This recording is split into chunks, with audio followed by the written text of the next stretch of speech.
रही है। आपके अंदर गुस्सा आना चाहिए और आप अपने छोटे भाई से कहें, तेरी हिम्मत कैसे हुई कि तूने अपनी भाभी को यानी मेरी बीवी को पीछे बिठाया, मोटरसाइकिल पे बिठाया। और एक ससुर को अपने दामाद पर गुस्सा आना चाहिए कि तूने अपनी बीवी को छोड़कर मेरी दूसरी बेटी जो तेरी साली है वो तेरी पे मोटरसाइकिल पे बैठ के बाजार या स्कूल क्यों गई है। इस गुस्से को संभालिए और इस गुस्से की जरूरत है यहां पेश करने की। आप इस गुस्से को सब्र नहीं है, ये जुल्म को सहना है, ये बुज़दिली है।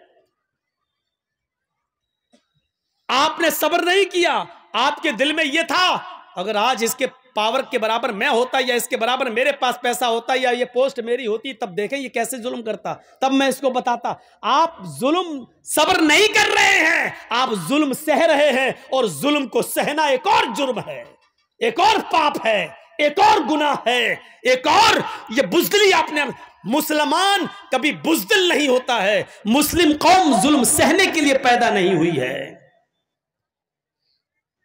आपके अंदर गुस्सा है, होना चाहिए। मैं नहीं कहता हूं कि गुस्सा आप मत होइए, मैं कहता हूं कि अगर गुस्सा आपके अंदर है तो इस गुस्से को परवरिश कीजिए, उस गुस्से को पालिए। मैं तो आपको यह नसीहत करता हूं कि गुस्से को पालिए, लेकिन इस गुस्से को आप अपने अंदर पाल पोस कर बड़ा करिए और यह गुस्सा वहां दिखाइए जब आपका बेटा शराब पीते हुए घर पे आए, तब आपका गुस्सा आना चाहिए। आपकी बीवी बेपर्दा जब बाजारों में घूमती है तब आपको गुस्सा आना चाहिए। इस गुस्से को संभालिए और जहां गुस्सा होने की जरूरत है वहां गुस्सा कीजिए। यहां गुस्से की जरूरत है, यहां आपकी बेटी बेपर्दगी के साथ घूम रही है, मोबाइल लेती है, अपने जीजा की मोटरसाइकिल पे बैठ के बहनोई के साथ सफर कर रही है और देवर की मोटरसाइकिल पर भाभी बैठकर जा रही है। आपके अंदर गुस्सा आना चाहिए और आप अपने छोटे भाई से कहें, तेरी हिम्मत कैसे हुई कि तूने अपनी भाभी को यानी मेरी बीवी को पीछे बिठाया, मोटरसाइकिल पे बिठाया। और एक ससुर को अपने दामाद पर गुस्सा आना चाहिए कि तूने अपनी बीवी को छोड़कर मेरी दूसरी बेटी जो तेरी साली है वो तेरी पे मोटरसाइकिल पे बैठ के बाजार या स्कूल क्यों गई है। इस गुस्से को संभालिए और इस गुस्से की जरूरत है यहां पेश करने की। आप इस गुस्से को परवान चढ़ाइए। हराम है, हराम है, हराम है अगर कोई जीजा अपनी साली को अपनी बाइक पे बिठाकर शॉपिंग कराता है। हराम है अगर कोई देवर अपनी भाभी को बाइक पे बिठा के शॉपिंग कराने के लिए जाता है और ये कहता कि मेरे भाई की इजाजत है। शरीयत भाई की इजाजत के बावजूद भी भाभी को अपने साथ ले जाने की इजाजत नहीं देती है। शरीयत ससुर की इजाजत के बावजूद भी, बीवी की इजाजत के बावजूद भी बीवी की बहन को अपने साथ जाने की इजाजत नहीं देती है। शरीयत शरीयत है, न तेरी बीवी का कानून चलेगा न तेरे बाप का कानून चलेगा। यहां कानून चलेगा तो फातिमा के बाप का कानून चलेगा। अगर मुसलमान हो तो फातिमा के बाप के कानून को मानो, अपनी बीवी के बाप का और अपनी बीवी का कानून नहीं।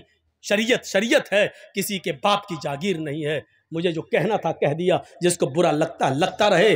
अगर बुरा लगता है तुम्हें तो अल्लाह की कसम में कामयाब हो गया। अगर मेरी बात तुम्हें चुभी है तो अल्लाह की कसम में अपने जलसे में कामयाब हो गया। और अगर मेरी बात का बुरा नहीं लगा तो हमें सोचना पड़ेगा कि हमारा जलसा कामयाब हुआ है या नहीं हुआ है। क्योंकि जब बुरा ही नहीं लग रहा है तो इसका मतलब यह है कि आप वही करोगे जो करते आ रहे हो, और जब वही करना है जो करते आ रहे हो तो फिर एक जलसा बेकार है। आपका यहाँ बैठना बेकार है। रात के 1 बजे, 1:30 बजे, 2 बजे तक यहां बैठकर अपनी आंखें फोड़ना बेकार है, क्योंकि आपको कोई सवाब नहीं मिलेगा। मेरे प्यारे साथियों, दीन सुनने आए हो ना, कुरान हदीस सुनने आए हो।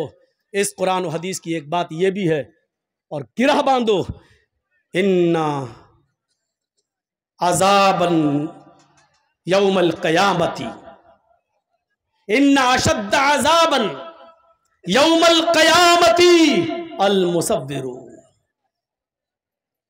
ये याद करिए। और जितने लोगों के मोबाइल मौलाना जर्जीस की तरफ लगे हुए हैं सुने, इन्ना अशद्दन्नासि अज़ाबन यौमल क़यामति अल मुसव्विरून। क़यामत के दिन सबसे सख्त अजाब, सबसे खतरनाक अजाब उस आदमी को दिया जाएगा जो दुनिया में तस्वीरें खींचता होगा, जो दुनिया में सेल्फियां लेता होगा, जो दुनिया में एक अपने मोबाइल के कैमरों से किसी मौलवी की तस्वीर लेता होगा या किसी की भी फोटो खींचता होगा, इन्ना अशद्दन नास अज़ाबन, मैं हदीस पढ़ रहा हूँ, मुस्लिम शरीफ की हदीस पढ़ रहा हूँ, क़यामत के दिन सबसे ज़्यादा सख्त, मामूली अजाब नहीं, हल्का अजाब नहीं, इन्ना अशद्दन नास अज़ाबन, अजाब के एतबार से सबसे ज़्यादा सख्त अजाब उसको दिया जाएगा अल मुसव्विरून, जो दुनिया में तस्वीरें खींचता होगा, तस्वीरें बनाता होगा। खींचो, आओ, मैंने किसी को इजाजत नहीं दी, और इसके बावजूद भी अगर कोई मेरी तस्वीर को खींचकर अपने साथ अगर लेता है तो वो सुन ले और समझ ले, और इस हदीस को सुनाने के बाद भी अगर कोई लेगा तो वो याद रखे कि उसने न कुरान को अहमियत दी है, न मुहम्मदुर रसूलुल्लाह को अहमियत दी है। उसमें और वसीम रिजवी में कोई फर्क नहीं, वो भी नबी को नहीं मानता, तुम भी नबी की हदीस को नहीं मान रहे हो, कोई फर्क नहीं है। अब लीजिए जलसा खत्म करने के बाद मेरी सेल्फी देखें कितने लोग लेते हैं। मैंने कह दिया कि उसमें और वसीम रिजवी में कोई फर्क नहीं। अब जो मोहम्मद का शेदाई होगा वो मेरा फोटो नहीं लेगा, जो वसीम रिजवी का भाई होगा वो फिर भी खींचेगा। अब देखता हूं कि कौन मोहम्मद का शेदाई है और कौन वसीम रिजवी का भाई है, अब देखना है मुझे। खींचो फोटो। नहीं मिसाल देना चाहता था लेकिन आज दी हमने। आए हो जलसा सुनने, मजाक बना के रख दिया है दीन के जलसों को, मजाक बना के रख दिया है। परचूनी की दुकान, किराना मर्चेंट की दुकान समझ लिया। जो समझ में आया वो अमल करेंगे, जो नहीं समझ में आया छोड़ देंगे। ये तुम्हारे बाप की जागीर चल रही है। इस्लाम के जो हमें पसंद है वो अमल करेंगे, जो पसंद नहीं आया वो छोड़ देंगे। नहीं चलेगा। शरीयत तो मुहम्मदुर रसूलुल्लाह की नापसंद को भी नापसंद नहीं मान रही है। याद है अल्लाह के रसूल का मामूल था, असर की नमाज पढ़ के आप अपनी सारी बीवियों के घर जाते थे, थोड़ी थोड़ी देर के लिए। आपकी जितनी बीवियां मौजूद थी उनके घर जाते थे, और हजरत ज़ैनब के घर थोड़ा ज्यादा बैठ जाते थे। क्यों? कि किसी जगह कुछ मिलता नहीं था। और ज़ैनब क्या करती थी, जो आपकी बीवी थी ज़ैनब बिन्त जहश, वो क्या करती थी, उनके पास शहद था तो शहद का शरबत बनाकर अल्लाह के नबी को पिलाती थी। तो भूखे रहते थे, नहीं मिलता था।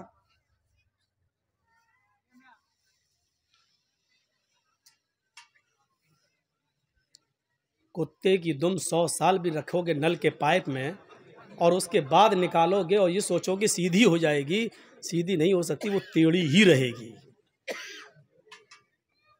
बिल्कुल कुत्ते की दुम सीधी नहीं हो सकती है। ऐसे ही इतना कहने के बाद भी इसका ज़मीर देखो वहीं से उठ रहा है, लग रहा है मोदी का बाप है। कोई परवाह नहीं। अरे जब इतना पेशाब लगता है तो बैठते क्यों हो? अब अल्लाह जाने पेशाब करने गए हो या मोबाइल पे बात हो गई है, फला जगह मिलेंगे, सब यहाँ हैं। बेटा जिस स्कूल में तुम पढ़ते हो उसका हेड मास्टर रह चुका हूं मैं,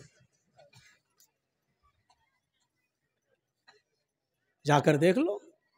यहाँ जर्जी साहब सुन रहे, वहां मेला लगा है, आई हैं लिपस्टिक लगा लगा के, ऐसा लग रहा है जैसे अपने आदमी का खून पी के आई हैं, ऐसी गहरी लिपस्टिक।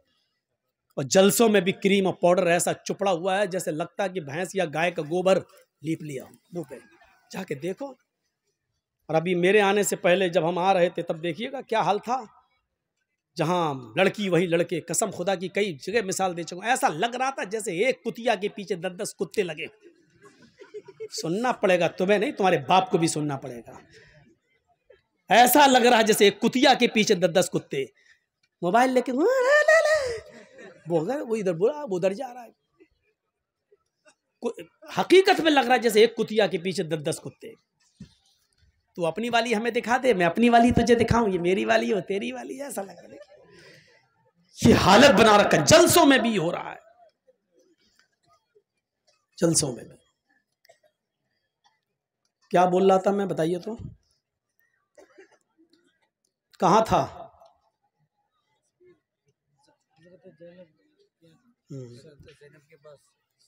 वो कह रहा तस्वीर की बात तो निकल गई। अब हजरत ज़ैनब बिन्त जहश के यहाँ गए, भूखे रहते थे, तो वो कुछ शहद का शरबत बनाकर अल्लाह के नबी सल्लल्लाहु अलैहि वसल्लम को पिलाती थी, थोड़ी देर हो जाती थी। जिसकी कई बीवियां हों तो बीवियों में तो आपस में टसन रहती ही है, अच्छा उनके यहाँ ज़्यादा क्यों बैठ जाते हैं, हमें इतना टाइम क्यों नहीं देते हैं? तो सारी बीवियों ने सलाह कर ली। क्या सलाह की कि अल्लाह के रसूल जिसके पास भी जाएंगे, ज़ैनब के घर से निकल के जिसके भी पास जाएंगे, सारी बीवियां नबी की ये एक ही बात बोलेंगे कि आपके मुंह से तो मगाफिर की एक पौधा होता है, मगाफिर एक जड़ी बूटी होती है, उसकी बदबू आ रही है आपके मुंह से। तो अब अल्लाह के नबी ज़ैनब के घर से निकले, दूसरी बीवी के यहाँ गए, उन्होंने कहा अल्लाह के नबी आपके मुंह से तो बदबू आ रही है, हैं? बदबू कहाँ से आएगी? फिर आप दूसरी बीवी के पास गए, उन्होंने भी कहा बदबू आ रही है। जब सारी बीवियां एक ही बात कहेंगी तो दिमाग तो कबूल कर ही लेगा ना कि इसका सभी एक ही बात कह रही हैं, तो इसका मतलब बदबू। और नबी अकरम को बदबू से सख्त नफरत थी। खुशबू भी आप इतनी लगाते थे कि पसीना भी टपकता था तो खुशबूदार बन जाता था। जिस नबी की हालत ये हो वो बदबू को कैसे पसंद करे? तो कहा क्या खा के आए आप ज़ैनब के घर से? कहा शहद का शरबत पी के आया हूँ, इसीलिए बदबू आ रही है। तो अल्लाह के नबी ने कह दिया आज के बाद शहद को मैं हाथ नहीं लगाऊंगा, शहद मुझ पर हराम, नहीं पीऊँगा, आज के बाद नहीं खाऊंगा। तो शहद को अल्लाह ने हलाल किया और नबी ने क्या कह दिया, आज के बाद मैं शहद को हाथ नहीं लगाऊंगा। गौर करो, तुम अपनी मर्जी से जो चाहो पसंद कर लो और जो चाहो छोड़ दो, वो इस्लाम नहीं है। अल्लाह के नबी ने शहद को नापसंद कर दिया और क्या कहा, आज के बाद मैं शहद को नहीं पीऊंगा, जाओ शहद मुझ पे हराम। फौरन आसमान से जिब्राइल वही लेकर आ गए और क्या कहा, या अय्युहन नबी लिमा तुहर्रिमु मा अहल्लल्लाहु लक। आए मोहम्मद सल्लल्लाहु अलैहि वसल्लम, अल्लाह ने जिस चीज को आपके लिए हलाल किया है, आप कौन होते हैं उसको हराम करने वाले? लिमा तुहर्रिमु मा अहल्लल्लाहु लक, आपने उस चीज को अपने ऊपर हराम क्यों किया है जिसको अल्लाह ने हलाल किया? इस कुरान की आयत से आपको पता चल रहा है क्या मतलब हुआ? इसका मतलब ये हुआ कि अल्लाह की तरफ से अगर कोई चीज हलाल है तो उसको हराम करने का इख्तियार और हराम करने का पावर मोहम्मदुर रसूलुल्लाह को भी हासिल नहीं है। तो फिर हमें और आपको ये कैसे हासिल हो जाएगा कि हमें जो पसंद हो वो अमल कर लें और जो चीज हमें पसंद नहीं है उस पर हम अमल ना करें? जो चीज मेरी मर्जी के मुताबिक हो उसको हम मान लें और जो चीज मेरी मर्जी के मुताबिक ना हो उसको हम छोड़ दें। ये कैसे हो सकता है जब नबी अपनी मर्जी के खिलाफ शहद को हराम नहीं कर सकते अपने ऊपर? जब नबी को ये पावर हासिल नहीं है तो तुम्हें ये पावर और हमें ये पावर किसने दे दिया है?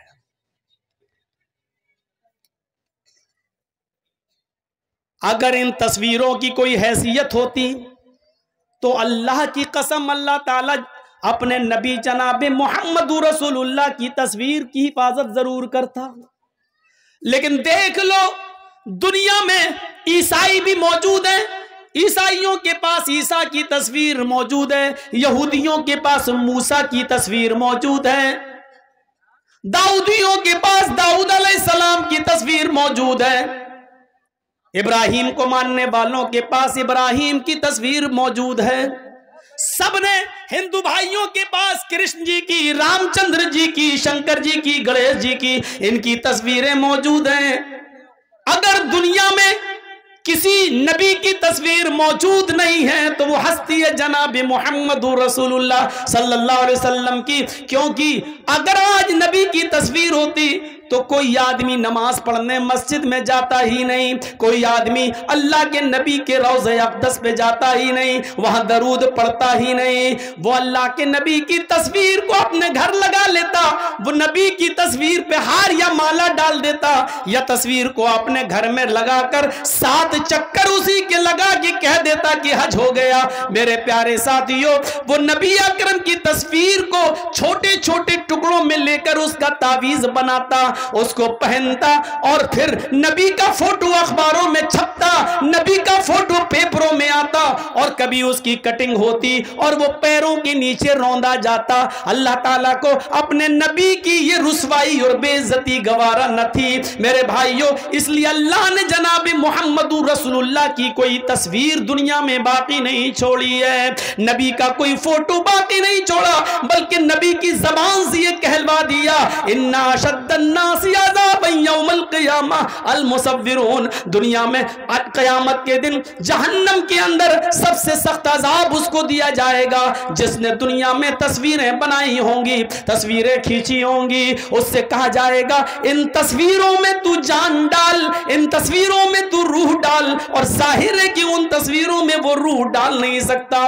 फिर अल्लाह की एक पैदा करदा मखलूक की तूने तस्वीर क्यों बनाई? जब उसमें जान डालने की ताकत नहीं थी तो तूने क्यों? आए शादियों में दूल्हा और दुल्हन के फोटो खींचने वालों, आए अपने बिस्तरों पर, अपने बेड पर शादी का मियां और बीवी का फोटो लगाकर बेड पर चिपकाने वालों, मियां और बीवी की तस्वीर अपने कमरे में लटकाने वालों, तैयार हो जाओ। इन्ना शद्दन्नास अज़ाबन यौमल क़यामा, कयामत के दिन सबसे ज्यादा सख्त अज़ाब इन्हीं को होगा जो दुनिया में तस्वीरें खींचते हैं, दुनिया में तस्वीरें बनाते हैं। और सबसे ज्यादा सख्त अज़ाब उकिल तो यूता भी जहन्नम यौमइज़िल्लाह, कयामत के दिन जहन्नम खींच कर लाई जाएगी। जहन्नम के अंदर 70,000 लगामें पड़ी होंगी और जहन्नम को खींच कर लाया जाएगा। जब जहन्नम को खींच कर लाया जाएगा, जहन्नम चीख रही होगी। और सुनो, हाँ सुनो, कुरान सुनने के लिए बुलाया, हदीस सुनने के लिए जर्जीस को दावत दी तो सुनो, हाँ सुनो, जहन्नम जब खींच कर लाई जाएगी, अल्लाह कहेगा अरे जहन्नम क्या चाहती है? जहन्नम चीखेगी और कहेगी उकिल तु बिसलास, आय अल्लाह मेरे अंदर 3 किस्म के लोगों को पहले डाल, 3 गुनाहगारों को मेरे अंदर पहले डाल। अल्लाह कहेगा है जहन्नम बता तेरे अंदर 3 कौन से गुनाहगारों को डालो? सबसे पहले वो नाम लेगी, आय अल्लाह उकूकुल वालिदैन, माँ बाप के सताने वालों को, माँ बाप को रुलाने वालों को जहन्नम में मेरे अंदर सबसे पहले फेंक। दुनिया में जो अपने माँ बाप को सताया करते थे, माँ बाप के साथ जुल्म करते थे, माँ बाप को नजरअंदाज करते थे, माँ बाप को खून के आंसू रुलाते थे, पाल पोस कर माँ बाप ने बड़ा किया, उनको अजियत और तकलीफ देते थे, उनको तू जहन्नम के अंदर मेरे पेट में पहले डाल। अल्लाह जहन्नम की ख्वाहिश पूरी करेगा और माँ बाप के नाफरमानों को जहन्नम के अंदर डाल दिया जाएगा। फिर जहन्नम कहेगी शैखुन जानिन, हाय अल्लाह मेरे अंदर बूढ़ा आदमी जो दुनिया में जिना करता था, बूढ़े लोग जो दुनिया में जिना करते थे, बुढ़ापे के बावजूद वो लड़कियों की जिस्मों से खेला करते थे, उनकी इज्जतों को तार तार करते थे, उनको बहला फुसाकर और उनको गलत काम के लिए आमादा करते थे। ऐ अल्लाह उन बूढ़े, उन बुजुर्ग जिनाकार लोगों को तू मेरे अंदर डाल। नौजवान से तो एक बार गलती होती है, वो जवानी का नशा है, हालांकि वो भी जहन्नम में सजा भुगतेंगे, वो अपने हिसाब किताब के बाद जहन्नम में जाएंगे, लेकिन जहन्नम जिनको मांग रही है वो कह रही है कि मेरे अंदर बूढ़े जिनाकारों को, बूढ़े जानियों को तू मेरे अंदर डाल, जिन्होंने बुढ़ापे के बाद भी, जबकि उस उम्र में शहावत कम हो जाती है, इस उम्र में शहावत की कमी हो जाती है, इसके बावजूद उन्होंने लड़कियों की इज्जत से खिलवाड़ किया। आय अल्लाह इस बूढ़े जानी को तू जहन्नम के अंदर डाल। अल्लाह बूढ़ा जना करने वाले बूढ़ों को भी जहन्नम के अंदर डाल देगा। कहे अल्लाह एक मखलूक और रह गई है, तू उसको भी मेरे अंदर डाल। अल्लाह कहेगा बता कौन सी मखलूक है? अल मुसव्विरून, जहन्नम चीख कर कहेगी तस्वीर बनाने वालों को, तस्वीर खींचने वालों को, फोटो बनाने वालों, फोटो खींचने वालों को अल्लाह जहन्नम मुतालबा करेगी, जहन्नम पूछेगी, जहन्नम अल्लाह से मांगेगी और अल्लाह जहन्नम की फरियाद पूरी करेगा और जहन्नम में इन तस्वीर बनाने वालों को, तस्वीर खींचने वालों को भी डाल दिया जाएगा। एक चीज होती है मजबूरी में किसी चीज की इजाजत देना, पासपोर्ट बनवाना है जरूरत है, आधार कार्ड में आपका फोटो लगना है जरूरत है, खींच सकते हो, बैंक में पासबुक के अंदर और बैंक में आपका फोटो लगना है आप दे सकते हैं, ड्राइविंग लाइसेंस में आपका फोटो लगेगा आप दे सकते हैं, ये चीज जायज है, जरूरत है आप दीजिए, बिना जरूरत क्यों? एक आदमी वीडियो में किसी की तकरीर रिकॉर्ड करता है, लेकिन अपने पास रखने, तुमने हमें रोने पर मजबूर कर दिया, परेशान करके रख दिया, तुमने कहा बदबू आ रही है, छोड़ दिया, लेकिन अल्लाह ने मना कर दिया। तो मेरे भाइयों, किसी को पावर नहीं है, अपनी मनपसंद चीजों को ले लो और अपनी मनपसंद चीजों को छोड़ दो, ये इस्लाम नहीं है। पसंद आए तब भी, ना पसंद आए तब भी लेना पड़ेगा। फजर में कौन उठना चाहता है? कोई उठना चाहता है? सर्दी के दिनों में होंठ से होंठ टकरा, सर्दी लग रही है, ठंडे पानी से वुजू बना रहा। कौन चाहता है कि अपने नरम गरम बिस्तर से उठे, कंबल हटाए, लिहाफ हटाए, रजाई को दूर करे, ठंडे पानी से वुजू बनाए और मस्जिद में जाए? कौन चाहता है? कोई नहीं चाहता, दिल तो नहीं चाहता, लेकिन करना पड़ेगा, चाहे तुम्हारा दिल गवारा करे चाहे न करे, क्योंकि अल्लाह की जन्नत इतनी आसान नहीं है कि बिस्तर पर लेटे रहो, तुम उसके लिए उठकर 2 रकात नमाज भी न पढ़ सको और उम्मीद रखो कि अल्लाह तुम्हें जन्नत दे दे। तुम्हें नापसंद है, लेकिन तुम्हें करना पड़ेगा, इसलिए करना पड़ेगा क्योंकि ये अल्लाह का हुक्म है, यही इस्लाम है। और इस्लाम तुम्हारी मर्जी पर, हमारी मर्जी पर नहीं चलता। इस्लाम चलता है तो अल्लाह और उसके रसूल की मर्जी पर, अल्लाह और उसके रसूल की नाफिज करदा शरीयत के मुताबिक चलता है। सहाबा ने कुर्बानियां क्यों दी हैं, अपनी जानें क्यों दी हैं, इसको सोचिए। हमें भी वो कुर्बानियां देने की जरूरत है। कौन आदमी ऐसा है जो ये चाहता कि अपनी जान दे? लेकिन सहाबा, अल्लाह के रसूल मुझे इस जंग में ले चलिए, मैं चाहता हूं कि शहीद हो जाऊं, मैं चाहता हूं कि जंग लड़ूं, या तो काफिरों को मारूं या शहीद कर दिया जाऊं। अल्लाह के नबी उनको कबूल कर रहे हैं, ले रहे हैं, और वो जा रहे हैं और लड़ रहे हैं और शहीद हो रहे हैं। क्यों? क्योंकि अल्लाह के नबी ने फरमाया, शहीद जब कत्ल किया जाता है, उसके खून का पहला कतरा जब जमीन पर गिरता है तो अल्लाह उसके सारे गुनाह को माफ कर देता है। शहीद कयामत के दिन जब अपनी कब्र से उठेगा तो उन्हीं कपड़ों में उठेगा जिन कपड़ों में वो शहीद हुआ है, और उसी जगह से उसका खून बह रहा होगा, टपक रहा होगा, जिस जगह खंजर, जिस जगह तलवार या जिस जगह गोली लगी है। इस हाल में उठेगा कि उसके जिस्म से खून गिर रहा होगा। अल्लाह ताला उसके जिस्म से गिरते हुए खून को देखकर कहेगा, फरिश्तों, इस बंदे का क्या हिसाब लूं, इससे क्या पूछताछ करूं? ये तो मेरे लिए अपनी पूरी जमीन और जायदाद और जान सब कुछ देकर चला आया, इससे क्या मैं पूछूं? इसने तो सब कुछ मेरी राह में कुर्बान कर दिया था, इसने तो अपनी जान तक मेरी राह में दे दी थी। जाओ, मैंने इसको बख्श दिया, इसको जन्नत के अंदर दाखिल कर दो, इसको जन्नत के अंदर ले जाओ। फरिश्ते उसको जन्नत में ले जा रहे होंगे। फरिश्ते पूछेंगे, तुम्हारी कोई और तमन्ना है? जन्नत की नेमतों को शहीद देखेगा, जन्नत की नेमतों को शहीद देखेगा। फिर फरिश्ते पूछेंगे, कुछ और चाहते हो? तो फरिश्ते कहेंगे, हाँ, एक तमन्ना और है। कहा, क्या है? कहा, है फरिश्तों, अल्लाह से दुआ करो, अल्लाह से कहो, मेरी एक तमन्ना यह है कि वो मुझे दुनिया में दोबारा भेज दे, मैं दोबारा जंग करना चाहता हूं, दोबारा काफिरों से लड़ना चाहूंगा, और फिर मैं चाहूंगा कि फिर मैं शहीद हो जाऊं, फिर मैं जन्नत में लाया जाऊं। क्योंकि शहीद का इतना बड़ा इज्जत, इतना बड़ा इकराम कि शहीद जन्नत की नेमतों को देखकर कहेगा, अल्लाह, मैं चाहता हूं कि मुझे बार बार दुनिया में भेज, मैं बार बार कत्ल किया जाऊं और बार बार जन्नत में आऊं, और तू बार बार पूछे कि तेरी तमन्ना क्या है, मैं फिर कहूं कि अल्लाह मुझे दुनिया में भेज और मुझे कत्ल किया जाए और फिर मैं जन्नत में आऊं। जरा गौर करो कि शहीदों का इनाम कितना बड़ा होगा, शहीद का इनाम कितना बड़ा होगा कि शहीद जन्नत की नियामत में देखने के बाद भी हट नहीं, उसमें है नहीं। फरिश्ते पूछ रहे हैं, कुछ और चाहते हो? अब जन्नत में किसी चीज की कमी तो है नहीं, फिर भी फरिश्ते पूछ रहे हैं, कुछ और चाहते हो? कि हाँ, क्या? दुनिया में दोबारा जाना चाहता हूं, नक्तुल, फिर कत्ल होना चाहता हूं, फिर जन्नत में आना चाहता हूं। ये तमन्ना होती है। लेकिन फरिश्ते कहेंगे, नहीं, जो रूह एक बार हमारे पास आ जाती है वो दुनिया में दोबारा लौट कर नहीं जाती। अब तुम्हें दुनिया में दोबारा नहीं भेजा जाएगा। जब शहीद को दुनिया में दोबारा इंसान की शक्ल में नहीं भेजा जा सकता, यहाँ तो बहुत बड़े बड़े बुजुर्गों की रूहें आती हैं हमारे घरों में, शब बारात के हलवे खाने, खिचड़े खाने और पता नहीं क्या क्या करने। बड़े बड़े लोगों की रूहें आती हैं हमारे यहाँ, कहते हैं बुजुर्गों की रूहें आती हैं। मेरे भाइयों, कुरान कहता है जो रूह मेरे पास आ जाती है वो दोबारा लौट कर नहीं जाती। अच्छा, एक बात बताइए, दुनिया में 3rd क्लास की जिंदगी है, आदमी मर गया, अच्छे काम किया है, फिर वो आखिरत में चला गया, बरज़ख में चला गया, अब वो फिर 1st क्लास की जिंदगी से कोई 3rd क्लास की जिंदगी में आएगा?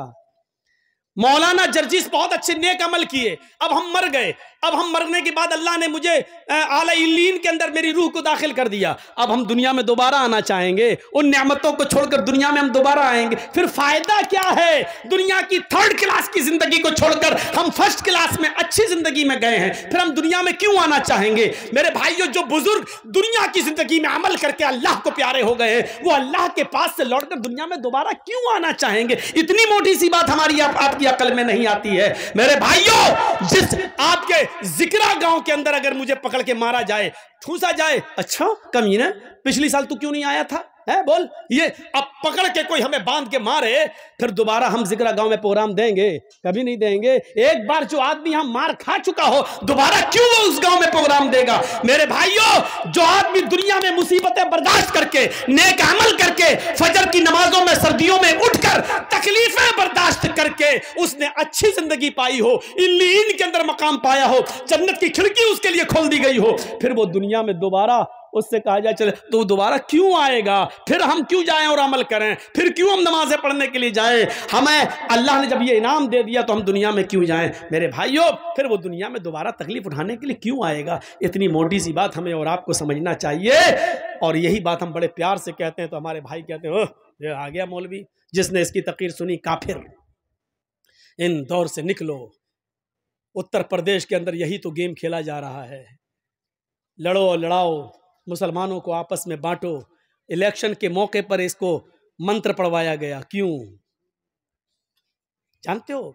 मकसद सिर्फ जितेंद्र त्यागी नहीं है, मकसद है पूरा शिया समुदाय को अलग करना और सुन्नियों को अलग करना। ये दोनों अलग हो गए और शियों के वोट अगर बीजेपी को मिल गए तो बस बीजेपी 2022 के चुनाव में फिर आ रही है यूपी के अंदर। ये मकसद है।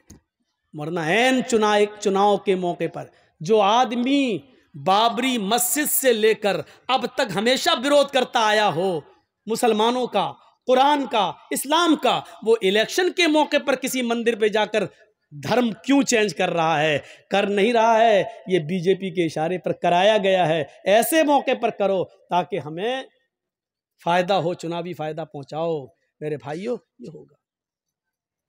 दुआ करो इसका भी वही हश्र हो जो सलमान रश्दी का हुआ है, इसका भी वही हश्र हो जो तस्लीमा नसरीन का हुआ है। आपको मालूम है कुरान के ऊपर जिन लोगों ने एतराज़ात किए उनका हश्र क्या हुआ? तस्लीमा नसरीन ने पहले लज्जा किताब लिखी, इस्लाम पर कीचड़ उछाला, दूसरे लोगों ने बड़ी इज्जत की, आओ आओ बहुत अच्छा काम किया। जो मुसलमान होकर इस्लाम में कीचड़ निकाल सकती है वो ईसाई बनकर क्या ईसाइयत में कीचड़ नहीं निकाल सकती है? जो अपनी अम्मा में गलती निकाल दे वो दूसरे की बनाई हुई मुंह बोली अम्मा में गलती क्यों नहीं निकालेगी? जो सगी मां में गलती निकाल सकती है वो सौतेली मां में गलती क्यों नहीं निकालेगी? तो मेरे भाइयों सोचो, जब उसने ईसाइयत में भी गलतियां निकाली तो उसको उधर से भी धक्के मार के भगा दिया गया। धोबी का गधा न घर का न घाट का। यही हाल सलमान रश्दी का हुआ, यही हाल तस्लीमा नसरीन का हुआ, यही हाल तारिक फतेह खान का हुआ और यही हाल इंशाअल्लाह जितेंद्र नारायण त्यागी का होगा।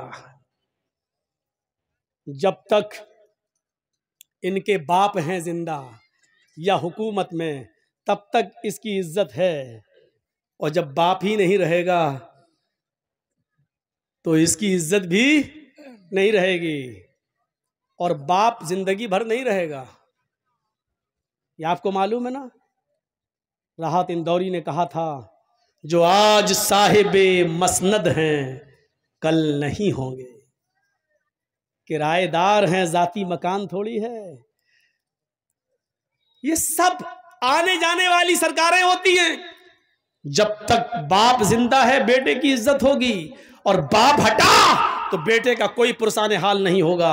और दुआ करो कि इलाहुल आलमीन, इसने कुरान को जलील करने की कोशिश की, बारे इलाह तू इसको ऐसा जलील कर, ऐसा जलील कर, ऐसा जलील कर कि बाद में आने वाले लोगों के लिए इसकी जिंदगी और इसकी मौत दोनों निशाने इबरत बन जाए, दोनों लोगों के लिए मकाम इबरत बन जाए। ये दुआ करो मेरे भाइयों, क्योंकि ऐसे लोगों की मौतें ऐसी हुई हैं, ऐसी हुई हैं कि वो पूरी दुनिया के लिए मकाम इबरत बन गई।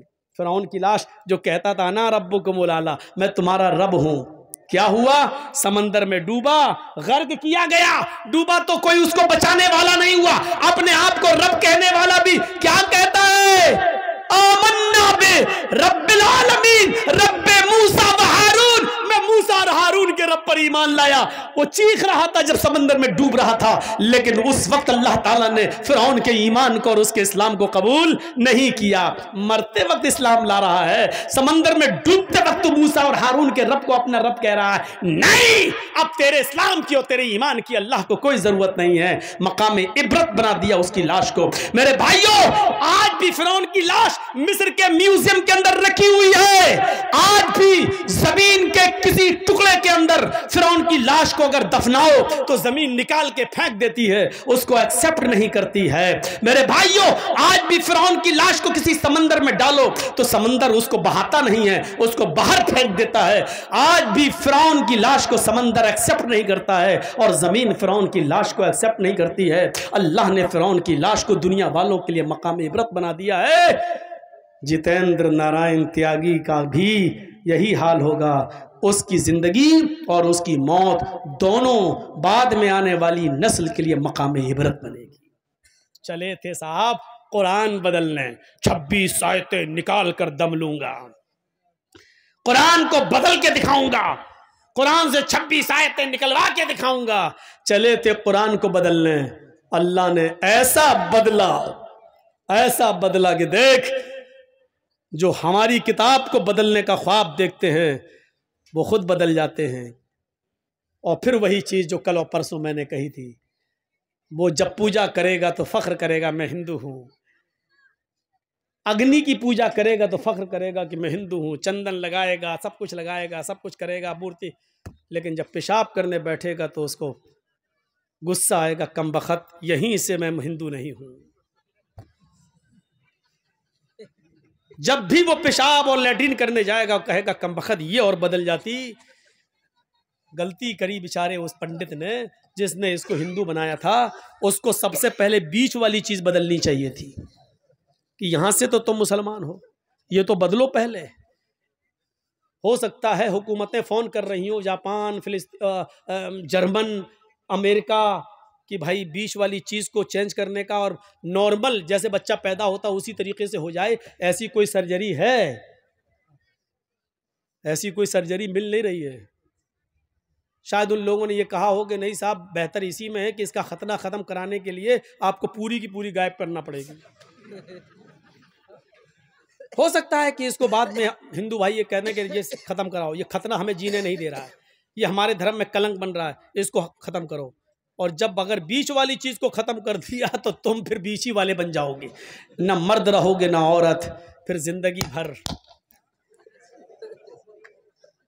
देखा अल्लाह ने कैसे बदला। चले थे कुरान बदलने, अल्लाह ने ऐसा बदला कि बीच वाला बनने की नौबत आ गई। अगर ऑपरेशन हो गया और बीच वाली चीज कट गई तो फिर रह क्या गया।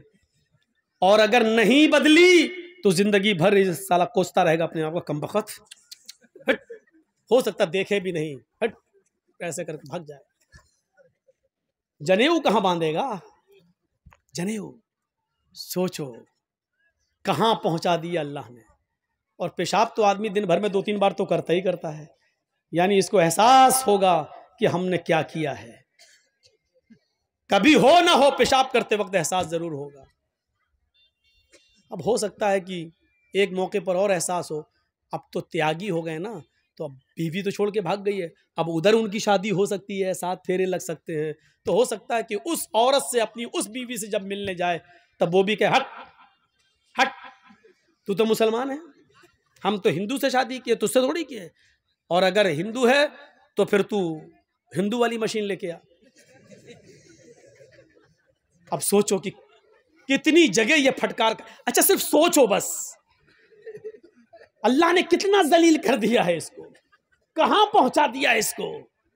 इसलिए कभी कुरान का मजाक मत उड़ाना मेरे भाइयों, कभी हदीस का मजाक मत उड़ाना। हम गुनाहगार हैं, अपने आप को गुनाहगार समझना, लेकिन कभी ये मत कहना कि मोहम्मद रसूलुल्लाह ने ऐसा क्यों कहा। नहीं, सहाबा किराम ने अपने खून से सींचा है इस इस्लाम को, कभी मजाक मत उड़ाना। मौलवी जर्जीस ने फोटो तस्वीरें सब बताई हैं, इसको अपने दिल पर मत लेना। ये सोचना कि जर्जीस ने सुनाया क्या है, ये उसी नबी का फरमान है जिस नबी का पीछा इस त्यागी ने किया है। 12 और नबी की 11, मोहम्मद की 11 बीवी, एतराज करता था ना, मोहम्मद की 11 बीवी पर बड़ा एतराज था। जिस धर्म में गया है उस धर्म में कृष्ण कन्हैया जी की 16,108 थी। चला मुंह, खोल अपना थूथड़ा, क्या बोलेगा? चुपचाप है, खामोश है, नहीं बोल पाएगा, नहीं बोल पाएगा। क्यों?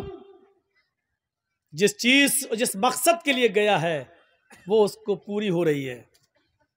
केसों से बचने के लिए, और जो घोटाले और घपले किए तो उससे बचने के लिए, और मजीद दौलत पाने के लिए जहां गया था। इंसान दौलत के लिए इंसान क्या करता है? इसीलिए हजरत अली रज़ी अल्लाह तआला अन्हु ने फरमाया था, इर्तहलतिद दुनिया मुदबिरतन वर्तहलतिल आखिरतु मुकबिलतन वलिकुल्लि वाहिदतिन मिनहुमा बनून कूनू मिन अबनाइल आखिरा वला तकूनू मिन अबनाइद दुनिया। सुनो मेरे भाइयों, हजरत अली ने क्या कहा था? बुखारी शरीफ की हदीस के अल्फाज हैं। हजरत अली कहते हैं, इर्तहालतिद दुनिया मुदबिरतन, लोगों ये दुनिया जो है जिसके पीछे तुम पड़े हो, सोना और चांदी, दौलत, पैसा और माल जिसके पीछे तुम पड़े हो, ये दुनिया तुम्हें पीठ दिखाकर भाग रही है। वर्तहलतिल आखिरतु मुकबिलतन, और आखिरत तुम्हारे सामने आ रही है, आखिरत तुम्हारे सामने आ रही है। अच्छा सुनिए, मेरी उम्र इस वक्त 40 के करीब हो चुकी है, 1-2 साल ऊपर ही है, कम नहीं है। तो 40 साल का मतलब क्या हुआ है? 40 साल, मान लीजिए अल्लाह ने मेरी जिंदगी 70 साल की दी है, तो इसका मतलब क्या हुआ? एक मिसाल दे रहा हूं, 40 साल दुनिया ने मुझे पीठ दिखा दिया है, दुनिया मुझे पीठ दिखा चुकी है। 40 साल मुझे पीछे छोड़ चुकी है, दुनिया ने मुझे 40 साल का पीठ दिखा दी है। यानी अब जर्जीस ये चाहे कि ये 40 साल मुझे दोबारा मिल जाए तो ये दुनिया जर्जीस को वो खोए हुए वो 40 साल वापस नहीं कर सकती है। वल आखिरतु मुकबिल, और आखिरत जो है वर्तहलतिल आखिरतु मुकबिलतन, और आखिरत सामना कर रही है। यानी 40 साल हमारी दुनिया से छूट गए और आखिरत के 40 साल हम करीब हो गए। यानी आखिरत आ रही है और दुनिया पीछे जा रही है। तो अल्लाह के नबी क्या फरमाते, हजरत अली क्या कहते हैं? दुनिया दुनिया दुनिया पीठ दिखा रही है, आखिरत तुम्हारा मुकाबला कर रही